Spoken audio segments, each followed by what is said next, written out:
Just wanted to talk, that's all. How's it going, everybody? Welcome back.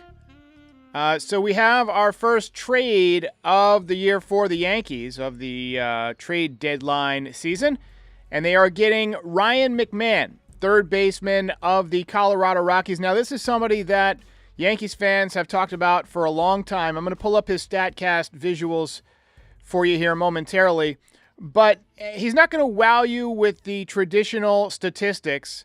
And here it goes. Whoops, sorry, I accidentally closed it out. He's not going to wow you with the traditional statistics, hitting just .217 with a .314 on-base percentage, but he does have 16 home runs, and he's got a pretty good glove. You look at the fielding value, it's in the 80th percentile, base running value in the 73rd percentile, so definitely more of a well-rounded player than we have seen from the Yankees recently. I would like if he hit for a little bit higher average and maybe come into Yankee Stadium. He will.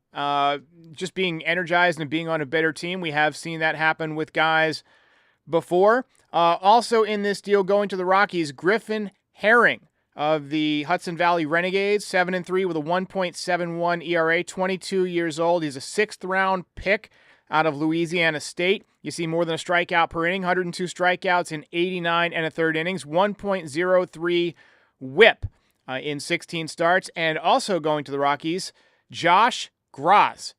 He is 4-8 with a 4.14 ERA. He's made 15 starts. He's appeared in 16 games. And we got this nasty ad here for toenail fungus. Let's get rid of that. But, you know, this guy's rocking a great mustache. But, 22-year-old, big, tall, lanky guy, 6'4", 200 pounds, all arms and legs, more than a strikeout per inning, 94 strikeouts in 87 innings. And you have to imagine that any pitchers that are getting traded to the Rockies organization, they have to wonder what they did in a previous life to deserve this, because that is the place where pitchers go to die. But a couple of Yankees prospects, not super exciting guys, but definitely guys who strike out more than a hitter per inning. Now, Ryan McMahon, he does have some pop. He does a lot of things well other than hit for average, right? The exit velocity is in the 98th percentile. He's got a 94-mile-an-hour average exit velocity. He barrels the ball up. He's got the hard hit percentage. I mean, I look at his numbers, and I'll pull them back up here, and I think immediately of Ben Rice, who also has some really great metrics. I don't know why it's not popping up. There we go. But seems to be unlucky. Let me go ahead and pull up Ben Rice in another page, because I believe that there are some similarities here. Okay, so you look at, again, the exit velocity. Ben Rice is slightly below what Ryan McMahon does, right? And neither one of them have a high average. So not really a great correlation between hitting the ball hard and a high batting average. But, 15 home runs for Rice, 16 home runs for McMahon. McMahon hitting .217, Rice hitting .232. You see that McMahon strikes out a lot. He's in the third percentile of strikeouts. So he's not going to help the Yankees with their strikeout problem. Just a ton of swings and misses.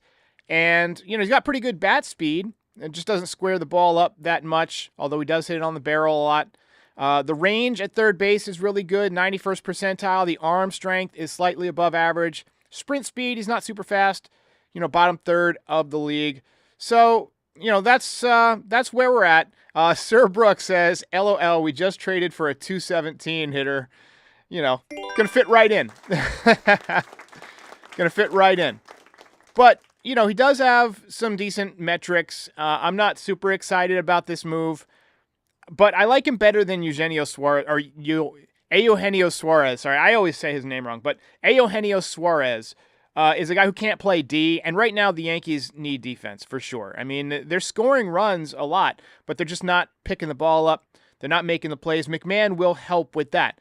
And as a left-handed hitter in Yankee Stadium, even if he doesn't hit for a high average, he's a threat. Maybe he'll uptick a few home runs, although, Colorado's obviously a place where guys hit a lot of home runs too. So I wouldn't imagine too much of a difference. Although it's deeper in Colorado, but the ball flies better. They do have the, I believe it's called the humidor, which is supposed to kind of make the balls, fly through the air a little bit less. But anyway, Andy Wirt says, definitely an upgrade. Peraza is a joke. Peraza can't hit. And Peraza doesn't make the plays on defense. We've seen him make routine, plays, and we've seen him make outstanding plays early in the game, but it seems like in big spots, he and Volpe have the same issue where they make a lot of errors in big spots. Ryan Nodal begins every comment with, listen. I see him similar to Robert Jr., both, hang on, I missed it. Both players who have just checked out from their current situations. Maybe. It's possible. It's possible. I hope that's the case, Dom D says, we have an everyday third baseman now who's good defensively, so I guess that's an improvement, right? And maybe he'll run into some home runs. But we maybe a little bit too left-handed heavy now. That'll be something to to look into. I don't know what this means for our present roster. Somebody's probably going to have to get DFA'd. I mean, it might be Peraza. Maybe there's another move coming. I saw that Jim Bowden, I believe, was advocating. No, it was Joe Madden. Joe Madden was advocating for sending Anthony Volpe to AAA.